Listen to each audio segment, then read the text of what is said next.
လောကမှာသစ္စာဟာအစွမ်းတကူအမတ္တမထက်လူတွေကသစ္စာဆိုတာအမတ္တမနည်းကြတကယ်ကိုယ့်အကိုသစ္စာဆုံးပြီးတော့ကိုလိုချင်တဲ့အရာတစ်ခုကိုတောင်းလို့ရှိရင်သစ္စာရဲ့စွမ်းအားဟာရှိတယ်မယုံရင်တော့လုပ်ကြည့်ပေါ့နော်တခါတည်းနဲ့တော့ရချင်မှရမှာပေါ့ဘာဖြစ်လို့လဲဆိုသစ္စာစကားဆိုတာမှန်ကန်မှုလဲလိုအပ်တယ်မှန်ကန်ကန်လဲဆိုရမယ်စိတ်စွမ်းအားတွေအလုံးအသုံးချပြီးတော့လုပ်ဖို့လိုအပ်တယ်အဲ့ဒီမှာသစ္စာဆိုပုံဆိုနည်းကသစ္စာဆိုတာမှန်တာကိုပြောတာကိုယ့်ဘာကိုယ်လည်းသစ္စာဆိုလို့ရတယ်ကိုယ့်ဘာကိုယ်ဆိုရင်အမှားရှိခြင်းရှိနေမယ်ဒါကြောင့်မို့ယရဏသုံးပါးနဲ့ပတ်သက်တဲ့သစ္စာဆိုပုံကိုယရဏတုတ်ကနေယူပြီးတော့နည်းနည်းခင်းမှသစ္စာဆိုနိုင်အောင်လို့သင်္ခါရလေးတွေဒီမှာထည့်သွင်းထားတယ်ဒါမှနဲ့မိုးတော့အိယာကထလာလို့ရှိရင်လောက်ရမယ့်အလုပ်ကလေးတွေပဲနော်အလုပ်သွားပြီတခုလုပ်ငန်းကင်တာတွေလုပ်ပြီဆိုလို့ရှိရင်အခုလိုသစ္စာလေးဆိုဖို့လို့သစ္စာဆိုတာကိုယ့်အတွက်တည်းမဟုတ်ဘူးကိုယ့်ရဲ့ပတ်ဝန်းကျင်အတွက်ပါအကုန်ပါရှိလေယံကိစီဝိတံဣဒဝါဟုရံဝါတကေတုဝါယံရတနံပဏိတံနာနောတမံအဋ္ဌိတထာဂတေနဣရံပိဗုဒ္ဓေရတနံပဏိတံဣတိနသစ္စေနသောတိဟောတုဣဒံပိဓမ္မေရတနံပဏိတံဣတိနသစ္စေနသောတိဟောတုဣဒံပိတံဃေရတနံပဏိတံဣတိနသစ္စေနသောတိဟောတုဘုရားတရားတန်ခါနဲ့ပတ်သက်ပြီးရသစ္စာဆိုပုံလေးကိုကြည့်ဗမာလိုအဓိပ္ပာယ်ကလည်းရှင်းရှင်းပဲယံကိစီဝိတံဣဒဝါဟုရံဝါတက္ခေတုဝါယံရတနံပဏိတံဒီလိုဆိုလို့အဲ့တော့ယံကိစီဝိတံလောကမှာနှစ်သက်စရာကောင်းလာတဲ့ပစ္စည်းဥစ္စာတွေဒီလူပြေမှာရှိတဲ့ဟာရောတခြားလောကမှာရှိတဲ့အရာတွေရောနော်နတ်ပြည်တွေမှာရှိတဲ့အရာတွေရောလောကမှာယရနာတွေဟာကဘာမှာရှိတယ်ယံကိစီဆိုရှိသမျှယရနာတွေအားလုံးအနှစ်သာရယရနာတွေအားလုံးနာနောတမံအဋ္ဌိတထာဂတေနမြတ်စွာဘုရားဆိုတဲ့ယရနာနဲ့တူတဲ့ယရနာလောကမှာမရှိပါဘူးလူတွေပိုင်ဆိုင်ကြတဲ့စိတ်ပဲဖြစ်ဖြစ်ရွှေပဲဖြစ်ဖြစ်ငွေပဲဖြစ်ဖြစ်နော်ကြောက်တံပရမများတွေပဲဖြစ်ဖြစ်အဲ့ဒီယရနာတွေမြောင်များစွာရှိကဘာမှာရှိတဲ့ဒီယရနာတွေရဲ့တန်ဖိုးဟာမြတ်စွာဘုရားတည်းဟူသောယရနာကိုမမှီပါဘူးလို့ဒီလိုဆိုလိုတာအဲ့ဒါဟာမှန်ကန်သောစကားတစ်ခုဖြစ်တယ်နာနောတမံအဋ္ဌိတထာဂတေနဣဒံပိဗုဒ္ဓေရတနံလောကမှာရှိတဲ့ယရနာတွေတဲ့ပို့ပြီးတော့ထူးမြတ်တဲ့ယရနာနှစ်သက်စရာကောင်းတဲ့သီလသမာဓိပညာဆိုတဲ့ဒီထူးခြားတဲ့တန်ဖိုးရှိလာတဲ့တရားတွေမြတ်စွာဘုရားတဏ္ဍာမှာရှိတယ်တရားမှာရှိတယ်သံဃာမှာရှိတယ်အဲ့ဒီမှန်သောစကားကိုဆိုရသောကြောင့်တတ္တဝါတွေချမ်းသာကြပါစေလို့ဟောဒါသစ္စာဆိုပြီးတော့မေတ္တာပွားတဲ့နည်းပဲအဲ့တော့နည်းနည်းမိုးတော့လေးရောက်တဲ့အခါကျတော့ကိုယ့်အတွက်တည်းမကဘူးအများတတ္တဝါတွေအတွက်ပါသစ္စာဆိုပြီးတော့မေတ္တာပွားတာအလွန်ကောင်းတဲ့အလုပ်တစ်ခုပဲပေါ့နော်အဲ့တော့အလွန်ကောင်းတဲ့တစ်ခုကမှန်မှန်ကန်ကန်လုပ်သွားမယ်ဆိုလို့ရှိရင်ကောင်းကျိုးချမ်းသာတွေရလာမှာဒါနည်းနည်းပိုင်းမှာဒီလိုလုပ်ဖို့အတွက်ရှေးဆရာတော်ကြီးတွေကထို့ထို့ပါဠိတော်တွေကနေထုတ်လုပ်ပြီးတော့ဒီလိုရေးသားခဲ့ကြတာဖြစ်တယ်ဟောဒါကြောင့်မလို့နေ့စဉ်နဲ့အမျှကောင်းကျိုးချမ်းသာတွေကိုလိုချင်တယ်တဏိတာဖြတ်တန်းတဲ့အခါမှာနာနေပိုင်းမှာကောင်းကျိုးချမ်းသာတွေရချင်တယ်နေ့လယ်ပိုင်းမှာကောင်းကျိုးချမ်းသာတွေရချင်တယ်ညနေပိုင်းမှာကောင်းကျိုးချမ်းသာတွေရချင်တယ်ဆိုဒီဟာကိုလိုက်လာချဟောနောက်တစ်ခုစိတ်ရဲ့ဆန္ဒဆိုတာအမှန်တမ်းကြီးမားတယ်လူတွေကဟိုအမတ်တမဲ့နေလို့ဆန္ဒဆိုတာကြီးမားတယ်ဆိုတာလူတွေကမသိဘူးရှိလေတရားနာခြင်းနဲ့ဆန္ဒရှိတော့ဒီထိရောက်လာနော်နာခြင်းနဲ့ဆန္ဒမရှိဘူးဆိုရောက်ပါမလားရောက်ဘူးအဲ့ဒါဆန္ဒကပို့တယ်လို့ခေါ်တယ်နော်ဆန္ဒမရှိတဲ့လူကအိမ်မှာပဲနေမယ်လေဆန္ဒရှိတော့လူဟာဘလောက်ဝေးတရားပွဲဆိုရောက်လာဘာလို့လဲဆိုဆန္ဒရဲ့ဆွမ်းဆောင်မှုလို့ခေါ်တယ်အဲ့တော့ဆန္ဒရဲ့ကြီးမားမှုဟာအစွမ်းဆောင်နိုင်မှုကဘလောက်ကြီးလဲဒီအရာသာကြီးတာမဟုတ်ဘူးတခြားကိစ္စတွေလည်းပဲဆန္ဒဆိုတာကြီးအဲ့ဒါကြောင့်မလို့ဆန္ဒကိုအဓိပတိပစ္စယောလို့မြတ်စွာဘုရားကဆန္ဒအဓိပတိဆိုအဓိပတိထဲမှာဟောထားတာရှိတယ်နောက်ပြီးတော့သန္တိဋ္ဌိပဆန္ဒဟာ စွမ်းဆောင်နိုင်တဲ့တကိုးရဲ့တကိုးပြီးစီးအောင်မြင်မှုရဲ့အကြောင်းတရားလို့ဒီလိုခေါ်ထားတာရှိတယ်အဲ့ဒါကြောင့်မို့လို့စိတ်ဆန္ဒဆိုတာအလွန်ကြီးမားတယ်ဒီတစ်ခုတည်းကြီးမားတာမဟုတ်ဘူးစိတ်ဆန္ဒရှိပြီဆိုလို့ရှိရင်ကိုလှုပ်ချင်တာတွေကဖြစ်လာတတ်တယ်ပေါ့ဒါကြောင့်မို့လို့ဆန္ဒပြုတဲ့အနေနဲ့မလုပ်ရမယ်လို့ဆိုခါထာလေးသမုတ်ကိုတစ်ခါပြထားတယ်ဘဝတုသဗ္ဗမင်္ဂလံရက္ခန္တုသဗ္ဗဒေဝတာသဗ္ဗဗုဒ္ဓနုဘဝေနသရတုခိဘဝန္တုတေကြည့်ဆန္ဒပြုတာကိုနည်းနည်းမိုးတော့အလင်းရောက်လို့အိယာကထားလိုက်ရင်ဆန္ဒပြုလိုက်ဘယ်လိုဆန္ဒပြုဘဝတုသဗ္ဗမင်္ဂလံမင်္ဂလာအပေါင်းနဲ့ခန့်မြောင်းပြည့်စုံပါစေကောင်းမြတ်တဲ့မင်္ဂလာတွေကျွန်တော်တဏ္ဍာမှာဖြစ်ပါစေအများတ attva တွေမှာလည်းပဲဖြစ်ပါစေဘလောက်ကောင်းတဲ့ဆန္ဒလဲနော်သူများကိုနှိပ်စက်ဖို့ပါလားဒီထဲမှာအလွန်မမြတ်တဲ့စိတ်ဓာတ်လို့ခေါ်တယ်နော်မင်္ဂလာနဲ့ပြည့်စုံပါစေရက္ခန္တုသဗ္ဗဒေဝတာနတ်တွေကအလုံးကိုစောင့်ရှောက်ပါစေဒါလည်းကောင်းတဲ့ဆန္ဒပဲသူစောင့်တာမစောင့်တာကိုယ်နဲ့မဆိုင်ဘူးကိုကစောင့်ပါစေလို့ဒီလိုပြောတာဟုတ်ကဲ့လားဒါကိုပြောမယ်ဆိုရင်နတ်အားကိုးတာလားလို့ဆိုမဟုတ်ဘူးနတ်အားကိုးလို့ပြောတာမဟုတ်ဘူးနတ်တွေကလည်းလောကကိုစောင့်ရှောက်တာတွေရှိတယ်ပေါ့အဲ့ဒါလို့စောင့်ရှောက်တာတွေရှိလို့နတ်တွေကအမှတ်တမဲ့မနေပဲနဲ့စောင့်ရှောက်ကြပါစေနတ်ကသာစောင့်ရှောက်တာလားဆိုတော့လူချင်းရောမစောင့်ရှောက်ဘူးလားစောင့်ရှောက်တယ်လေအိမ်သားမှာလူတွေမှာသွားတာအိမ်ကိုကြည့်လိုက်စမ်းပါကြည့်မပေးဘူးလားဆိုင်လေးကြည့်လိုက်စမ်းပါဆိုဒါစောင့်ရှောက်ပေးတယ်လို့ခေါ်တာပဲအကြောင်းကိစ္စရှိလို့ရှင်တရင်ပို့ပေးတယ်ဟောဒါစောင့်ရှောက်တယ်လို့ခေါ်တာပဲအဲ့တော့လူချင်းနဲ့မေတ္တာရှိရင်စောင့်မေတ္တာမရှိရင်ဒီတိုင်းကြည့်နေမှာပဲဩနတ်တွေကိုလည်းပဲကိုကမေတ္တာရှိအောင်မေတ္တာပွားပြီးတော့ထားရင်နတ်တွေရဲ့စောင့်ရှောက်မှုရောမခံရဘူးလားဒါကလောကရဲ့သဘာဝပဲနော်ကိုနဲ့ခင်မင်နဲ့မေတ္တာရှိတဲ့ပုဂ္ဂိုလ်ဆိုလို့ရှိရင်ကိုယ်ကိစ္စကိုလာလုပ်ပြမှာပဲအဲ့တော့နတ်တွေကလည်းကိုကမေတ္တာပို့တယ်အမျှဝေတယ်ဆိုတော့သူတို့ကလည်းကိုယ့်ဘောမှာခင်မင်ရတယ်ခင်မင်တော့စောင့်ရှောက်ပါစေဆိုတော့လူတွေမသိလိုက်တဲ့ကိစ္စကိုနတ်ကနေထိန်းသိမ်းစောင့်ရှောက်ပေးလိုက်တယ်ပေါ့ဒါမျိုးဆိုလိုတာနော်ကြည့်ပါလားဒီပကံရာဇဝင်ကိုကြည့်မယ်ဆိုလို့ရှိရင်ကျန်စစ်မင်းကျန်စစ်သားအနောယထာကနေပြီးတော့ဖမ်းဆီးမလို့လိုက်တဲ့အခါမှာသူပြေးတဲ့အခါမှာမြစ်ထဲမှာဖြတ်ပြီးတော့ကူးတဲ့အခါကျတော့တန်ဃာလေတစည်းကနေပြီးတော့ဟိုဘက်ကန်းကိုပို့ပေးတယ်ဟာအဲ့ဒါဟာနတ်ကကူညီတာတဲ့တကယ်နတ်ကတန်ဃာလေအောင်ဆောင်ပြီးတော့သူ့ကိုကယ်တင်သွားတာနောက်ဆုံးကျတော့နတ်ကမဟာဂီရိနတ်လို့ဆိုတယ်သူနဲ့ဆူတောင်းဘက်အတိတ်ဘဝတော့ကသူနဲ့တူတူဖြစ်ခဲ့တဲ့မိတ်ဆွေသူကနေပြီးတော့ကူညီတယ်လို့သူတို့ပြောတာအဲ့တော့လောကမှာလည်းတစ်ခါကူညီမှုတွေရှိတယ်အဲ့တော့ကူညီတယ်ဆိုတာနတ်ကြီးကအချွန်တက်နဲ့ဆင်းလာပြီးဒီလိုကူတာမဟုတ်ဘူးအဲ့ဒါလို့ဆိုရင်လည်းလူကကြောက်ပြီးတော့ပြေးမှာလေနတ်မြင်လူကမကြောက်ဘူးမထင်နဲ့ကြောက်ပြီးပြေးမှာပဲအဲ့ဒါကြောင့်မလို့နတ်မြင်တဲ့အခါကျတော့လူတွေဟာကြောက်လာမှာဆိုတော့နတ်တွေကလည်းလူတွေကိုကူညီတဲ့အခါမှာလူတယောက်ယောင်ပဲဆောင်ပြီးတော့ကူညီတာပါဒီလိုဆိုတာနော်ကိုကနေဘူးထဲမှာရက်ပြီးတော့ကားဆောင်နေတယ်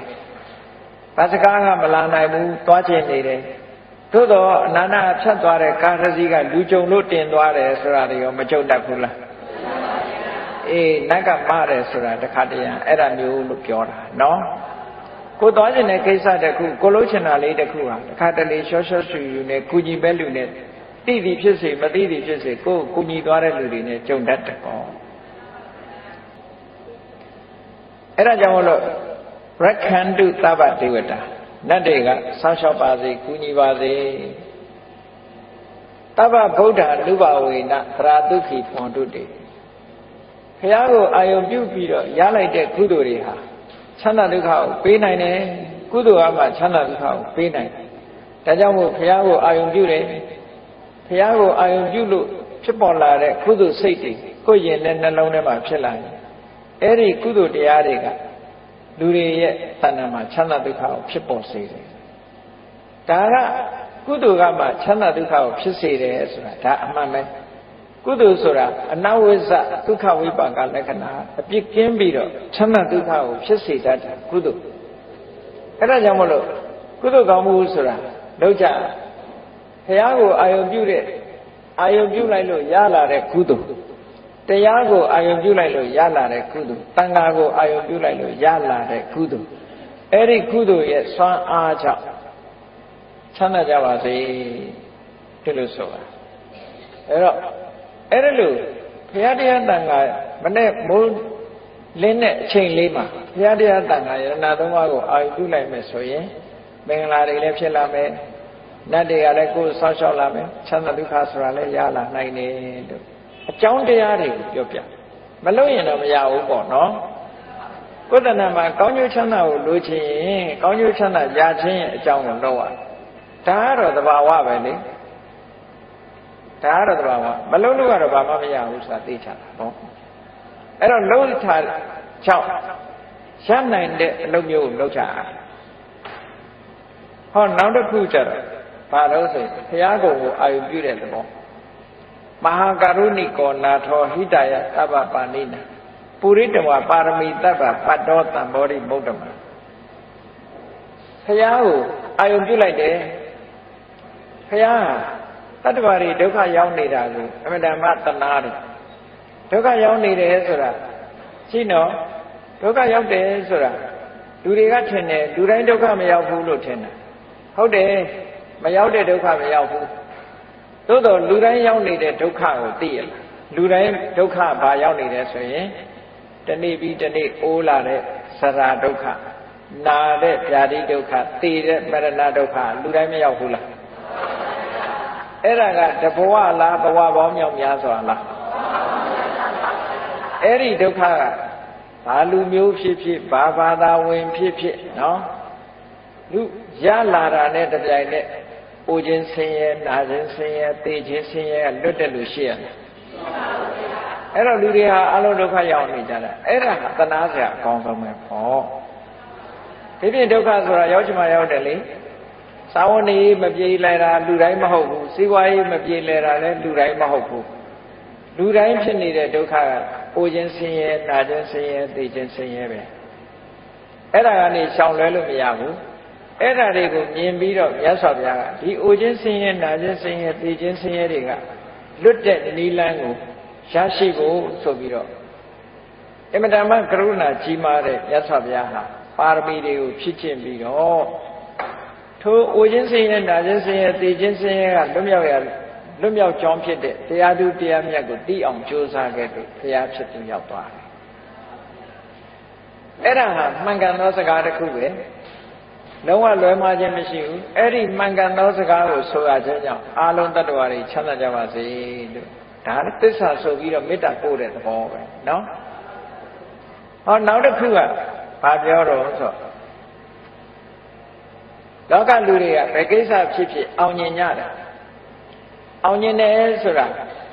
အောင်မြင်ပြီဆိုလို့ရှိရင်အောင်တဲ့ပုဂ္ဂိုလ်ရဲ့ခုံကိုအာယုပြုတာဟာဒါမှန်ကန်တယ်သဘာဝကျပတ်စံလိုချင်ရင်ပတ်စံရှိတဲ့ပုဂ္ဂိုလ်စီသွားရမှာလားပတ်စံမရှိတဲ့ပုဂ္ဂိုလ်စီသွားရမှာလားပတ်စံရှိတဲ့ပုဂ္ဂိုလ်စီသွားမှပတ်စံရနိုင်မှာပေါ့နော်ပညာလိုချင်ပညာရှိတဲ့ပုဂ္ဂိုလ်စီသွားရဒါသဘာဝပဲပေါ့အဲ့တော့အောင်မြင်ခြင်းအောင်ပွဲရတဲ့ပုဂ္ဂိုလ်စီပဲသွားတဲ့ပေါ့အဲ့ဒါကြောင့်မလို့ဒီကာထာလေးဆိုထားပုံကိုကြည့်ဟောဆယံတော်ဘောဓိယာမူလေတัจจနံနန္တိဝတ္တနောတัจจနံနန္တိဝတ္တနောဆိုတာတာဂိဝင်မင်းသားတွေထဲမှာအလွန်နှစ်သက်မှုကိုတာဂိဝင်မင်းတွေရဲ့တာဂိဝင်လူမျိုးတွေရဲ့နှစ်သက်မှုကိုတိုးပွားစေတတ်တယ်နော်မြတ်စွာဘုရားသခင်ကိုရောမြတ်ဆယံတော်ဘောဓိယာမူလေဘောဓိပင်ရင်းမှာမနတ်ရဲ့ရံကိုအောင်ခဲ့တယ်တာဂဝေမင်းကြီးရဲ့နှစ်သက်မြတ်နိုးမှုကိုကြီးပွားစေတတ်တဲ့တိုးတက်စေတဲ့ဘုရားလောင်းဟာဘောဓိပင်ရင်းမှာအောင်ပွဲကြီးရခဲ့တယ်ဆိုတာဒါဟုတ်တယ်မှန်တယ်နော်လုံးဝအရှုံးမရှိတဲ့အောင်ပွဲကြီးကိုရတယ်ဧဝမေဝဇေယောဟောတုတဲ့အဲ့ဒီလိုအောင်မြင်မှုကျွန်တော်မှဖြစ်ပါစေဒါလည်း wish ပဲဆန္ဒကိုပြောဆန္ဒရှိရင်တကယ်ဆန္ဒကြီးလို့ရှိရင်ဖြစ်လာတာပဲပေါ့နော်အေးအဲ့ဒါမျိုး ကိုယ်တဏ္ဍမှာဖြစ်ပါစေဧဝမေဝဇေယောဟောတုဇေယတုဇေယမင်္ဂလေအောင်မြင်မှုရအောင်မင်္ဂလာတွေမှာအောင်မြင်မှုကိုကျွန်ုပ်ရချင်ပါတယ်ရပါရစေပါလို့ဆိုတဲ့ဆန္ဒပြုတဲ့ကာထာအဲ့တော့မနေ့အိယာကထားပြီးတော့ဒီနေ့လုပ်ငန်းကိုင်တာတွေလှုပ်ရှားရှိတယ်သွားစရာတွေရှိတယ်လာစရာတွေရှိတယ်ဘဝမှာအောင်မြင်မှုကိုရချင်တယ်ဒါကြောင့်မို့အောင်ပွဲရတဲ့မြတ်စွာဘုရားရဲ့ခုံကိုခိတ္တခဏလေးအာယုံပြုပြီးတော့ကျွန်ုပ်လည်းပဲအောင်မရစေပါလို့ဆိုဒါအကြောင်းနဲ့အကျိုးမစီလျော်ဘူးလားစီလျော်တယ်ဘုရားကကိုမှားတာမဟုတ်ဘူးဒါကကိုယ့်ရဲ့ရင်ထဲနှလုံးထဲမှာဒီဆန္ဒတွေကြီးပွားလာအောင်လုပ်တာပဲဖြစ်တယ်နော်အဲ့ဒါလို့မှန်မှန်ကန်ကန်သိဖို့လိုအပ်တာပေါ့ဟောနောက်ကြတော့ရှိအဲ့ဒါနဲ့ဆက်ပြီးတော့ပြောပုံကအပရာဇိတပန္လင်္ကေတိတေပုထုဝိပုဂ္ဂလေအဘိတေကေသဗ္ဗဗုဒ္ဓနာဧကတတောပမောဒတိဘုရားအဆုစုဟာအပရာဇိတပလင်တဲ့ဘောဓိပင်အောက်ကအမတန်ထူးမြတ်တဲ့မြေလွှာမှာအပရာဇိတပလင်တဲ့မှာနေပြီးတဲ့အခါကျတော့ဘုရားရှင်အားလုံးနေရဲ့ဂုဏ်တုဝိသေသတွေရရှိတော်မူခဲ့ကြတယ်ရရှိသည့်အတွက်ကြောင့်လောကမှာအမြတ်ဆုံးဖြစ်လို့ဝမ်းသာကြည်နူးမှုကြုံရတယ်ကျွန်ုပ်လည်းပဲအဲ့ဒါလို့အကောင်းဆုံးအညွန့်ဆုံးအမြတ်ဆုံးကိုရပြီးဝမ်းသာကြည်နူးရစေဒီလိုဆိုလိုတာနော်အဲ့ဒါကြောင့်မလို့ဒီဘုရားကိုအာယုံပြုပြီးတော့ဝမ်းမြောက်ဖွယ်ဖြစ်တဲ့ရင်နဲ့နှလုံးထဲမှာကြည်နူးဖွယ်ရာတွေကိုဒီလိုအာယုံပြုတာဟာဒါကရှေ့ပိုင်းကထည့်သွင်းပြီးတော့နာနေပိုင်းမှာဆင်ញင်စဉ်းစားဖို့ပြောတာအဲ့တော့ကောင်းသောနာနဲ့ခင်းဖြစ်ဖို့ကောင်းသောနက္ခတ်နဲ့ကြုံဖို့ဆိုတာဟာနက္ခတ်ဆိုတာကောင်းကင်ကနက္ခတ်တွေကိုကြည့်ပြီးဗေဒင်ဆရာတွေကတော့တွက်ကြလိုက်တယ်ပေါ့နော်ဒီကနေ့နက္ခတ်ကောင်းတယ်သို့မဟုတ်ရက်ကောင်းတယ်ရက်မကောင်းမှုနဲ့ပြောကြတယ်လေဒီနေ့ကပြတ္တရာကြီးဒီနေ့ကရက်ရစာနဲ့ဆိုပြီးတော့ရက်ကောင်းတယ်မကောင်းဘူးရွေးချတယ်မဟုတ်လားခဏအထိဗုဒ္ဓဘာသာတွေရွေးတော့ပဲရက်ရွေးတာဟာတော့နော်အစွဲလန်းဘလောက်ကြီးတယ်ဆိုတာကြည့်မြတ်စွာဘုရားကဟောထားတာရက်ရွေးခိုင်းတာမဟုတ်ဘူးရက်မရွေးခိုင်းဘူးမြတ်စွာဘုရားကဘာဟောလဲလို့ဆိုရင်သူနက္ခတ္တံသူမင်္ဂလံသုပ္ပဘာတံသူဟုတ်ထိတံသူခနောသူမို့တော်စာသူဣဋ္ဌံဗြဟ္မစာရိတုဘယ်နေ့ပဲဖြစ်ဖြစ်ရရတာပဲဖြစ်ဖြစ်ပြတ္တရာပဲဖြစ်ဖြစ်ဘယ်နေ့ပဲဖြစ်ဖြစ်ဘယ်နက္ခတ်နဲ့ပဲရှင်းနော်ကောင်းတဲ့အလုပ်တွေလုပ်လို့ရှိရင်ကောင်းတဲ့နက္ခတ်လို့မှတ်ပါဒါပြောတာနော်မကောင်းတာလုပ်ရင်မကောင်းတဲ့နက္ခတ်မနဲ့အိယာထားပြီးဒေါသထွက်နေပဲဆိုရင်အဲ့ဒါနက္ခတ်ဆိုးနေပြီလို့သာမှတ်ပြပါနော်မနဲ့အိယာထားပြီးတော့မေတ္တာပို့ပြီးတော့ဘုရားကိုအာရုံပြုစိတ်ကြည်နူးနေရင်ဒါကောင်းသောနက္ခတ်ပဲကောင်းသောနက္ခတ်ဖြစ်တယ်ဒီလိုဆိုလို့တာကောင်းကင်ကနက္ခတ်ဆိုတာကိုယ်နဲ့မဆိုင်ဘူးတဲ့950ဇတ်ထဲမှာလည်းအတိလင်းဆိုထားတာရှိတယ်နက္ခတ္တံပฏิမာနန္တံအထောပါလံဥပိ္ပစကာတချို့ကဒီနေ့နက္ခတ်မကောင်းသေးဘူးဒီလနက္ခတ်မကောင်းသေးဘူးနက္ခတ်မကောင်းလို့ဘာမှမလုံးနဲ့အောင်ဒီတိုင်းနေမလုံးနဲ့အောင်ဆိုင်ရင်နဲ့ဒီပြင်လူတယောက်ကဥပြီးတော့ရသွားတယ်ကိုမလုံးလိုက်ရဒီလိုဟာမျိုးတွေချုပ်တတ်တယ်ပေါ့နော်ကိုကနက္ခတ်မကောင်းသေးလို့ဆိုမလုံးတယ်ကျန်တဲ့လူကနေပြီးတော့လှုပ်သွားဟောကိုမရလိုက်ဘူးအဲ့တော့ဘုရားလောင်းတွေကဗာပြောတယ်နက္ခတ္တပฏิမာနန္တံအထောပါလံဥပိ္ပစကာနက္ခတ်ကောင်းတဲ့အချိန်ကိုမျှော်လင့်နေတဲ့လူမိုက်ကိုတဲ့အကျိုးတရားတွေကိုလက်လွတ်ဆုံးရှုံးသွားစေတယ်အထောအထတနက္ခတ္တကောင်းကျိုးချမ်းသာကိုလိုချင်တဲ့ဟာအရာဖို့ရအရေးကြီးဆုံးပဲတဲ့အဲ့ဒါဟာကောင်းတဲ့နက္ခတ်ပဲကိုလိုချင်တာရတာကောင်းတဲ့နက္ခတ်ပဲကိဉ္ကရိတန္တိတာရကကောင်းကင်ဘောကကျယ်တွေကကိုယ်ဘာတတ်နိုင်မှလဲဒီလိုဆိုထားတာနော်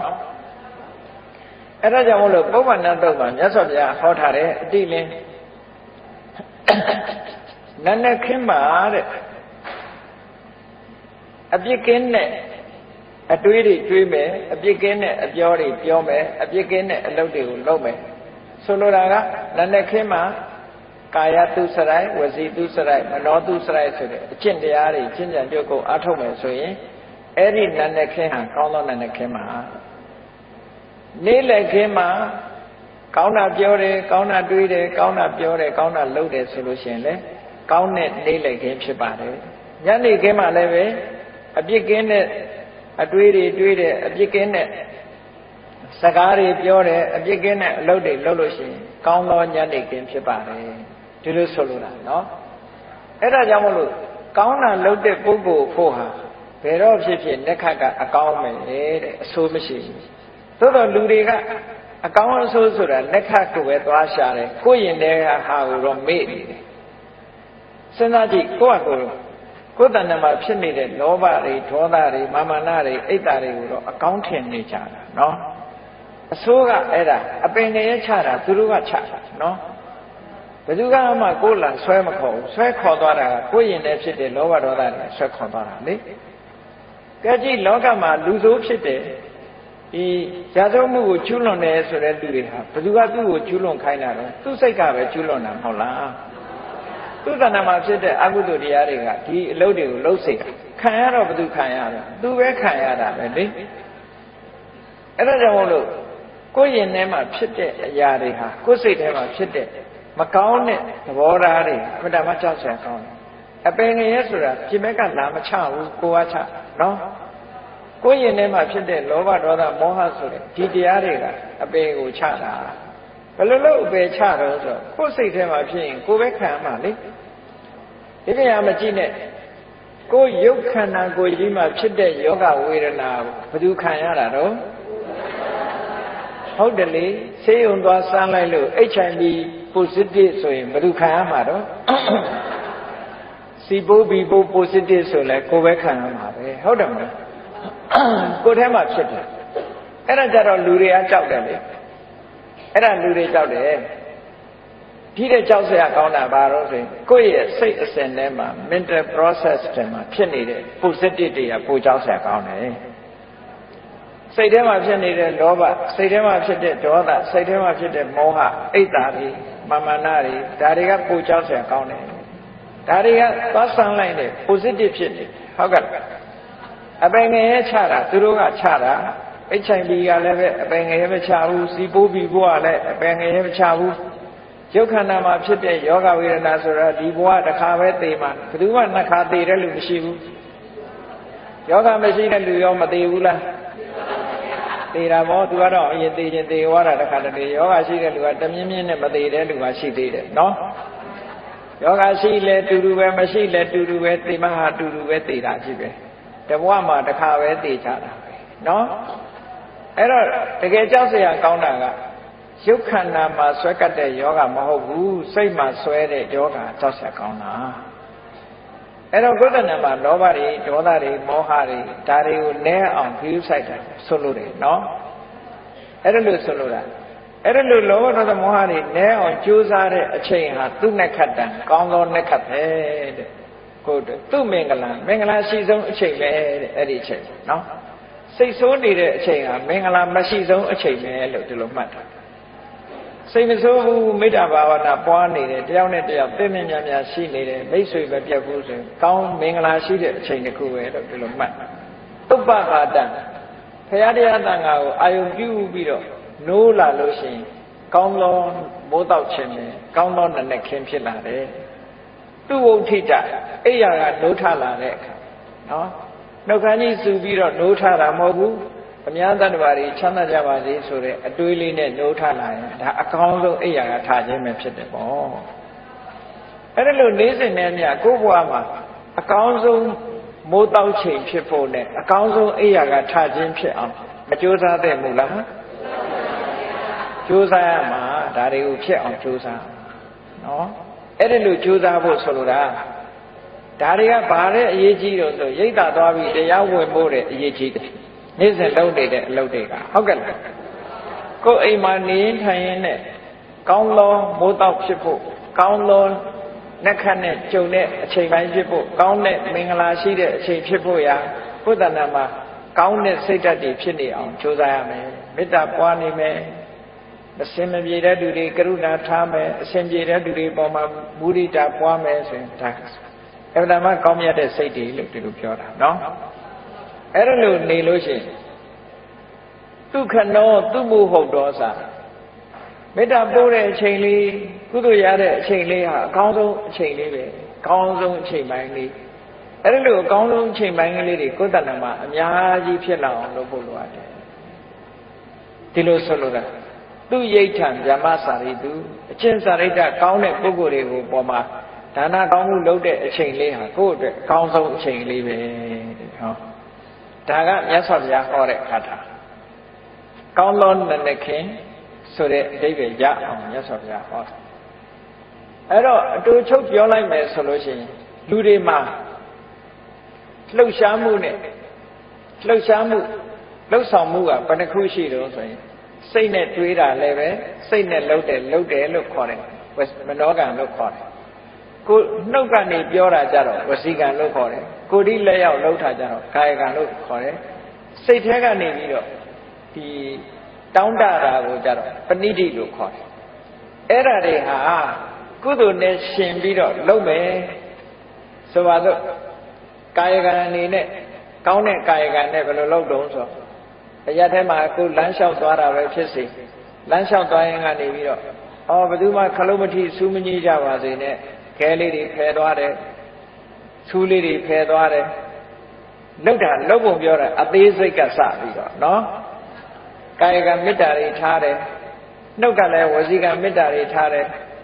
စိတ်ကလည်းပဲမနောကမေတ္တာတွေပွားတယ်ကုသိုလ်တွေနဲ့ကာယကဝစီကမနောကကုသိုလ်တွေဖြစ်နေလို့ရှင်အဲ့ဒီကုသိုလ်တွေဟာကိုယ့်အတွက်ကြီးပွားကြောင်းအမှုတွေကြီးပဲဒါကြောင့်မို့လို့ပဋက္ခိဏံကာယကမ္မကုသိုလ်နဲ့လုပ်တဲ့ကာယကံတွေမှန်သမျှဟာပဋက္ခိဏတိုးတက်ဖို့ကိုကြီးပွားဖို့တိုးတက်ဖို့ပဲဖြစ်တယ်ကောင်းကြီးပွားတယ်တိုးတက်တယ်ဆိုတာဒီနှိမ့်ကြတဲ့အနေအထားတစ်ခုကနေပြီးတော့အစစ်မြင့်လာတဲ့သဘောကိုပြောတာနော်အစစ်မြင့်လာတဲ့သဘောကိုပြောပဋက္ခိဏံကာယကမ္မဝါစာကမ္မပဋက္ခိဏံကိုပြောတဲ့စကားကလည်းအပြစ်ကင်းတဲ့စကားဆိုလို့ရှိရင်ပဋက္ခိဏကြီးပွားတိုးတက်ဖို့ဖြစ်လာတယ်ပဋက္ခိဏမနောကမ္မစိတ်ထဲကကြံစီတဲ့အမှုတွေကလည်းပဲကြီးပွားတိုးတက်ဖို့အတွက်ဖြစ်လာတယ်ပဏိတိတိပဋက္ခိဏကိုယ့်ရဲ့စိတ်ဆန္ဒတွေစိတ်ထဲကတောင်းတမှုရည်တန်မှုတွေဟာလည်းပဲကြီးပွားတိုးတက်တဲ့ရည်ရွယ်ချက်တွေဒီလိုဖြစ်လာတယ်အဲ့ဒါလို့ကာယကံဝစီကံမနောကံနဲ့အတွေးအချံတွေဟာကောင်းလာပြီဆိုလို့ရှိရင်ဘာဖြစ်လဲဆိုလပန္တတ္ထိပဋက္ခိနေကောင်းမြတ်တဲ့အကျိုးကျေးဇူးတွေကိုသူရလာမယ်တဲ့ဒီလိုဆိုလိုတာနော်ပဋက္ခိနာနိကတ္တဝလလပန္တတ္ထိပဋက္ခိနေလှုပ်တဲ့အလုပ်ကကုသိုလ်တွေလှုပ်တာကုသိုလ်တွေဆိုတာကြီးပွားတိုးတက်ခြင်းရဲ့အကြောင်းလူတယောက်ဟာစီးပွားလုပ်လို့စီးပွားဖြစ်လာပြီဆိုလို့ရှိရင်ပထမဆင်းရဲတဲ့ဘဝကနေပြီးတော့ကြိုးစားလိုက်တဲ့အခါတိုက်အိမ်ကနေတဲအိမ်လေးကနေပြီးတော့တိုက်အိမ်ဆောက်လာနိုင်ပေါ့စက်ဘိန်းလေးဝယ်ရကနေမော်တော်ဆိုင်ကယ်ဝယ်လာနိုင်မော်တော်ဆိုင်ကယ်ကနေပြီးတော့ကားဝယ်လာနိုင်မြင့်မလာဘူးလားစီးပွားရေးနဲ့ပတ်သက်ပြီးတော့အဲ့ဒါလို့မြင့်လာတယ်လို့ပဲစိတ်တွေစိတ်ထားတွေကုသိုလ်တရားတွေကိုလည်းတိုးမြင့်လုပ်တဲ့အခါလူတယောက်ဟာမြင့်လာတာပဲဘဝနော်ဘဝတစ်ခုနဲ့တစ်ခုကသူကမြင့်သွားတယ်အဲ့ဒါကိုပြောတာပဋက္ခိဏနိကတ္တဝနာလပန္တတ္ထိပဋက္ခိနေကောင်းတာတွေလုပ်တဲ့ပုဂ္ဂိုလ်တရားမှာကောင်းတဲ့အကျိုးတွေကိုရလာတဲ့အတွက်ကြောင့်သူကအဆင့်မြင့်ပြီးတော့သွားတယ်တေအဋ္ဌလတ္ထဒုက္ခိတာဝိရုံနာဗုဒ္ဓတာအဲ့ဒါလို့ကောင်းကျိုးချမ်းသာတွေရလာပြီဆိုလို့ရှိရင်ဒုက္ခိတကိုယ်စိတ်နှပြချမ်းသာတယ်ဝိရုံနာဗုဒ္ဓသာသနိမြတ်စွာဘုရားသာသနာမှာစီပင်လာတယ်ဆိုတာဘာပြောတာလဲဆိုတော့သူကကိုကျင့်သီလတွေနဲ့လည်းပြည့်စုံလာတယ်ကမ္မထာနေနှလုံးသွင်းလာနိုင်တယ်ဘာဝနာကျင့်စဉ်တွေကျင့်လာတယ်နော်ဘာဝနာကျင့်စဉ်တွေကျင့်လာလို့ဝိပဿနာတရားတွေအချိန်ချင်းအားထုတ်လာနိုင်တယ်တိုးတက်လာမသိသေးတာတွေသိလာတယ်ဘုရားတရားတော်တွေနဲ့ပတ်သက်ပြီးတော့အဆင့်မြင့်လာတယ်ဒီလိုဆိုလိုတာအဲ့ဒါလို့ထီအောင်ဖြစ်လာနိုင်တယ်တဲ့အဲ့ဒါလို့ဖြစ်လာဖို့အတွက်ကျမ်းမာဖို့လို့ဘာလို့လိုအပ်လို့ အားလုံးတ attva တွေကိုချမ်းသာကြပါစေဆိုတာနဲ့နောက်ကနေအရောဂဒုက္ခိတဟောထရဟတဗေတိညာတိပိတဲ့ဆွေတွေမျိုးတွေနဲ့အတူတကွအရောဂယောဂကင်းကြပါစေဒုက္ခိတကိုယ်စိတ်နဲ့ပြချမ်းသာကြပါစေလို့ဟောမနေ့ပိုင်းမှာဒါမေတ္တာပွားတာပဲပေါ့နော်အဲ့ဒါလို့မေတ္တာနှလုံးသားနဲ့ကိုယ်ဟာနေနိုင်ပြီဆိုလို့ရှိရင်ကိုယ့်ရဲ့စိတ်ကလေးဟာအတ္တမစင်ကြယ်လာစင်ကြယ်လာတဲ့စိတ်ကလေးနဲ့ကုသိုလ်တွေဖြစ်လာလို့ရှိရင်ခုနကပြောခဲ့တဲ့ကာယကံတွေဝစီကံတွေမနောကံတွေဟာအထက်ကိုတိုးတက်မြင့်မားစေတဲ့ကာယကံဝစီကံမနောကံတွေပဲဖြစ်တယ်တဲ့ဒါကြောင့်မို့လို့မြတ်စွာဘုရားသခင်ကိုလိုမြတ်ကဟောဒီပုဗ္ဗန္နတုတ်ကိုချင်းချုပ်ဒီလိုဟောထားတာဖြစ်တယ်